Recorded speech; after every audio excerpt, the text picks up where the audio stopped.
Hello everyone, good morning, सुप्रभात, राधे राधे। कैसे हैं आप सभी लोग? आई होप आप लोग बहुत अच्छे रहें, हेल्दी रहें, स्वस्थ रहें, मस्त रहें। कभी कभी लगता है ना कि जीवन का मतलब ही क्या है। रोज़ सुबह उठते ही अपने काम में लग जाना, फिर शुरू हो जाना। और सबसे अच्छी बात क्या होती है, जिस दिन बच्चों का स्कूल होता है ना, उस दिन बहुत अच्छा लगता है। जिम्मेदारियाँ ना हमें सिखाती रहती हैं कि मतलब हमें टाइम से उठना चाहिए और अपने काम टाइम से करना चाहिए। सुबह उठ करके सबसे पहले मैं दौड़ी भाग के आती हूँ किचन में, फ्रिज की तरफ भागती हूँ। शाम को सब्जी कट करके नहीं रखती हूँ, डिसाइड भी कभी कभी नहीं करती हूँ कि क्या बनेगा। दिमाग परेशान रहता है इस चीज़ में कि बच्चे क्या खाएंगे। लौकी बच्चों को पसंद है, तो मैंने सोचा चलो लौकी और चने की मसालेदार सब्जी बना देते हैं। जिस सब्जी में चने पड़ जाएं वो सब्जी हमारे बच्चों के लिए अमृत हो जाती है, चाहे जो सब्जी हो। अगर वो सब्जी में चने, काबुली चने पड़ गए ना, तो बच्चे उसे बड़े चाव से खाते हैं। अब माँ होने के नाते नाते अब हर सब्जी में चने डाल देती हूँ, थोड़ा सा मसाला डाल देती हूँ। सादी सिंपल सी सब्जी भी स्वादिष्ट लगने लगती है। तो चना और मैंने यहाँ पे लौकी को छौंक दिया है, जीरा, कसूरी मेथी, हरी मिर्च डाल के, सॉरी, जीरा और कसूरी मेथी डाल के। यहाँ पे मैंने प्याज, हरी मिर्ची, लहसुन, थोड़ा सा सरसों, पीली वाली सरसों चुटकी भर मैंने डाली है और इसको मैंने पीस के रखा है। यहाँ पे बद्देव जी आ गए थे, पानी मांग रहे थे, उनको मैं मटकी रही थी क्या चाहिए बोलो। मुंह से नहीं बोल रही थी। पद्देव जी कभी कभी कहते हैं तुम इतना शांत क्यों रहती हो, बोलती नहीं हो। तो मैंने कहा भाई जब हम शांत रहें तो समझ लो हम कुछ सोच रहे हैं। अब सोच क्या रही हो, सवाल आता है। अरे क्या सोचेंगे भाई, यही अगला काम क्या करना है, यही हमारी सोच होती है, यही हमारी सोच शुरू होती है, यहीं पे हमारी सोच ख़त्म हो जाती है। और उसके बाद यहाँ पे शुरू हो जाता है। चुकंदर मैंने लिया है, दोनों चुकंदर को मैंने कद्दूकस कर लिया है, छील लिया है। और उसके बाद इसको हम पीस लेंगे, इसकी रोटी बनाएंगे। चाहे आप इसकी पूरी बनाएं, चाहे आप इसका सॉरी रायता बनाएं, चाहे आप इसे, बहुत सारी रेसिपी बन जाती है। वैसे मेरे घर में आजकल रोटी में डाल के बहुत अच्छा लगता है। सादी सिंपल रोटी मुझे पसंद नहीं आती है, जिसकी वजह से मैं इसी तरीके से बनाती हूँ। इस तरीके से बना दो ना तो रोटी का स्वाद बढ़ जाता है। मतलब रोटी मुलायम लगती है खाने में। वरना सिर्फ गेहूं की रोटी ऐसे चैला की तरह होती है, दांत से चबाते जाओ, वो कटने का नाम नहीं लेती। थोड़ा सा यहाँ पे बाजरे का आटा मैंने इसको फ्रिज में रखा है, क्योंकि ये मौसम आ चुका है ना, तो बाजरे के आटे में कीड़े लग जाते हैं अगर ये खुला हुआ हो। तो इसको फ्रिज में मैंने चाल करके रख दिया, मतलब इसका भूसा निकाल करके। थोड़ा सा मैंने गेहूं का आटा लिया है। बेसन वाले डिब्बे में आजकल मैंने चावल का आटा भर के रखा है, बेसन भी खत्म, वरना मैं बेसन ही मिक्स कर देती थी गेहूं के आटे में। रोटी बढ़िया लगती है, प्रोटीन भी मिल जाता है बच्चों को, थोड़ा सा फाइबर भी मिल जाता है। मोटा अनाज हमें खाना चाहिए, आजकल तो बहुत ही ज़्यादा सब लोग खा रहे हैं। तो एक तरफ हमारी सब्जी बन चुकी है और अभी बज रहे हैं सुबह के 6 बजे हमारी रोटी सब्जी बन के तैयार हो चुकी है। आधी हमारी जनता जो कॉलोनी की होती है, अभी तक बिस्तर से कोई उठा नहीं रहता, तब तक हमारे बच्चे स्कूल के लिए चले जाते हैं। इसकी ताज़ा ताज़ी रोटी बना रहे हैं, तुरंत आटा गूँथ के ना, तो फूलती नहीं। आटे को थोड़ा सा 5 मिनट के लिए रेस्ट दो, 10 मिनट के लिए, फिर रोटियाँ बनाओ तो फिर सॉफ्ट अच्छी सी मुलायम रोटियाँ बनती हैं। और अभी मैंने आटा रख दिया है, बाद में रोटियाँ बनाऊँगी। सबसे पहले बच्चों को टिफ़िन पैक कर देती हूँ और ये जिम्मेदारी जो है ख़त्म होती है। सबसे बड़ी जिम्मेदारी हमारे घर की यही होती है, बच्चों को टिफ़िन देना। और ये जिम्मेदारी रोज़ की होती है जब तक बच्चे इंटर पास नहीं कर लेते हैं। इस बार गोलू का हाई स्कूल है और गौरी का 9th है, दोनों बच्चों का। अभी 2-3 साल की और बात है बच्चों को टिफ़िन देने के लिए। अब बच्चे अपने आप से खुद से तैयार हो जाते हैं। बहुत दिन हो गया था फैट कटर ड्रिंक लिए, सादा सिंपल पानी ही पी रही थी, तो मैंने सोचा चलो आज फैट कटर ड्रिंक बनाते हैं। आंवला जो था उसको मैंने सूखने के लिए डाल दिया था, बहुत दिन से वो पड़ा था फ्रिज में, ऐसे काला काला हो गया था, उसका स्वाद अच्छा नहीं लग रहा, तो मैंने सोचा चलो उसको सुखवा लेते हैं। फैट कटर ड्रिंक का जो मसाला मैं आप लोगों के साथ कई बार शेयर कर चुकी हूँ, उसको लिया है, उसमें थोड़ा सा अदरक डाला है, बस छान करके पी लेना है। हमारे घर में पिज्ज़ा, बर्गर, पास्ता ये सब नहीं खाया जाता, बहुत कम खाता है। बेटा तो खास करके नहीं खाता है, तो उसके लिए चने भिगो देते हैं, वो चने खाता है। मैं भी चने कभी कभार खा लेती हूँ। तो यहाँ पे चने को धुल करके इसको डिब्बे में रख देते हैं, शाम तक ये फिनिश हो जाता है, पूरा ख़त्म हो जाता है, सब लोग खाते हैं।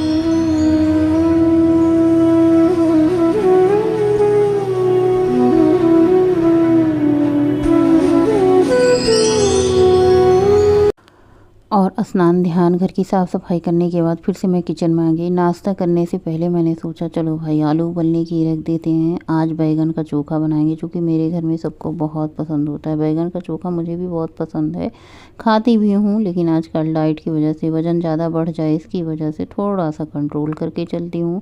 तो यहाँ पर मैंने 5-6 आलू लिया है, इनको उबलने के लिए रख देते हैं। ये आया था अंगूर, अंगूर का मुझे ध्यान नहीं रहा फ्रिज में रखने के लिए, थोड़ा सा मैंने खाया था और थोड़ा सा ये बरसाती में रखा रह गया था। थोड़ा बहुत इसके जो ऊपर वाले भी भाग हैं, हिस्से हैं, थोड़ा सा काला हो गया। तो मैंने कहा फेंकना बिल्कुल भी नहीं है, इनको खा लेते हैं, जो बेकार भाग होंगे उनको निकाल देंगे। आलू उबलने के लिए रख दिया, नाश्ता कर लिया है। वैसे फ्रूट अच्छे नहीं लगते उस दिन, जिस दिन हमें व्रत ना हो, व्रत के दिन ही फ्रूट अच्छे लगते हैं। तो बस एक सेब मैंने खाया और क्या कहते हैं अंगूर पूरा का पूरा फिनिश किया। और यहाँ पे आलू उबल चुका था, इसको मैंने छील लिया है। सारी सब्जी की तैयारी कर ली है। बैगन 2 निकाले हैं। बैगन में देखने से तो बहुत अच्छे लग रहे थे, लेकिन बहुत बीज थे। बहुत बीज होने की वजह से ना बैगन को ऐसे भूनते रहो, जल्दी ये नरम मुलायम नहीं होते।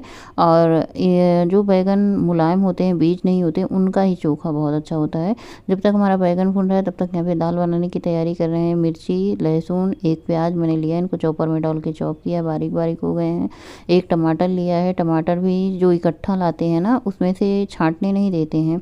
तो इकट्ठा टमाटर लाने की वजह से 1-2 टमाटर उसमें सही नहीं होते, मतलब पीला पीला टमाटर होता है, लाल बिल्कुल होता नहीं है। तो यहाँ पे बैगन को 2 बार 3 बार अच्छे तरीके से घुमा घुमा के बैगन सेक लेना है। वैसे आप जाली में भी सेक सकते हैं, लेकिन मेरी आदत ऐसे बर्नर पे रख के सेकने की है ना, तो मैं इसी तरीके से सेक लेती हूँ। बाद में मुझे बर्नर को साफ़ करना पड़ता है। और यहाँ पे 3 टमाटर 3 बैगन मैंने भूना था। तीनों बैगन पूरे के पूरे बीज से एकदम से लदे हुए थे, एकदम बहुत सारा बीज था।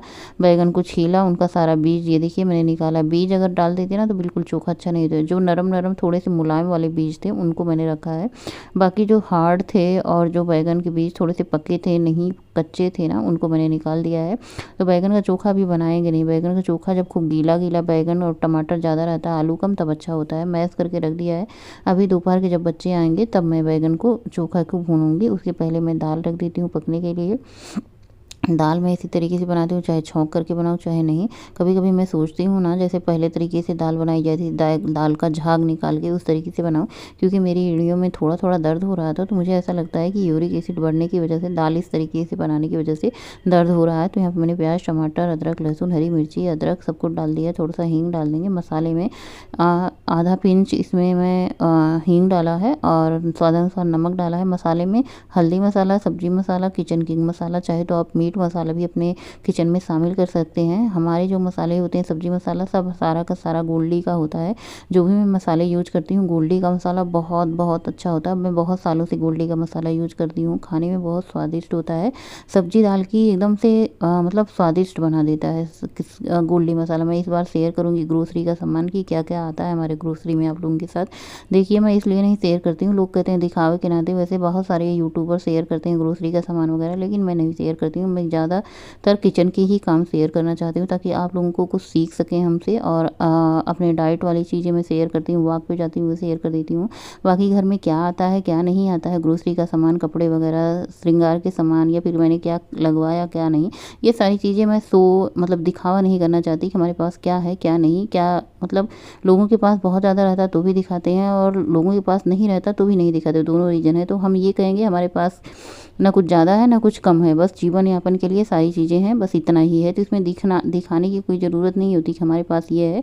बस मैं अपने ब्लॉग शेयर करती हूँ, ब्लॉग में कुकिंग शेयर करती हूँ, आप लोगों से बातें कर लेती हूँ, घूमने टहलने, और मैं वॉक की एक्सरसाइज शेयर कर लेती हूँ। मुझे लगता है इतना बहुत है। तो यहाँ पे चटनी बना लिया है, दाल बनने के लिए रख दिया है। दिल तो मासूम है, दिल तो नादान है, इश्क की गहराइयों से वो अनजान है। दिल को मालूम है पर परेशान है, उसकी आहट को सुन के वो हैरान है। उम्मीदों की कश्ती संभाले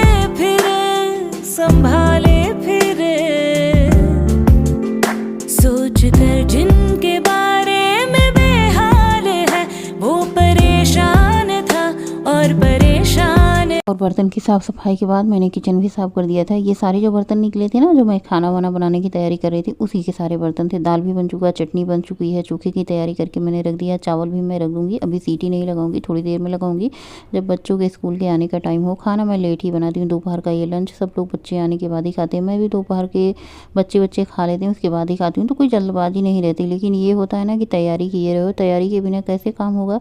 तो बस दोपहर के बज चुके हैं 12:30, मैंने चावल फटाफट से चढ़ा दिया है। और दूसरी तरफ मैं दाल में तड़का लगा देती हूँ।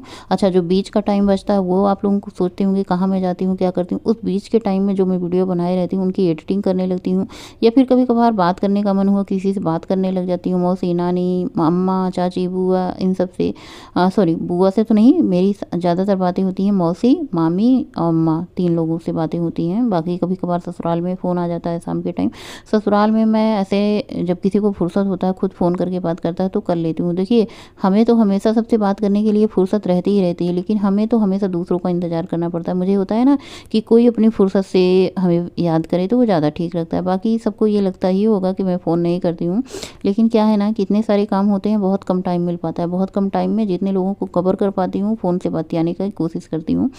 तो बस हमारा दाल मैंने फ्राई कर दिया। दाल फर्स्ट क्लास, गर्मी के मौसम में दाल रोज़ डेली बन रही है, क्योंकि सूखी सब्जी बन रही है ना। सब्जी 2-2 तरीके की बनती है, लेकिन क्या होता है ना, बिना दाल के अच्छा नहीं लगता। हम चावल कैसे खाएंगे सूखी वाली सब्जी से। कढ़ाई चढ़ाई है, इसमें 2 चम्मच सरसों का तेल डाला है, जीरा का तड़का लगाया है, लहसुन मिर्ची अदरक का तड़का लगाया है। सिंपल चोखा भून के, जो हम दाल चावल के साथ चोखा खाते हैं ऐसे बनाते हैं। जो हम बाटी चोखा के साथ चोखा बनाते हैं उसको कच्चा चोखा बनाते हैं। स्वाद अनुसार नमक डाला है। ये चोखा आपने बनाया है, कभी खाया है कि नहीं?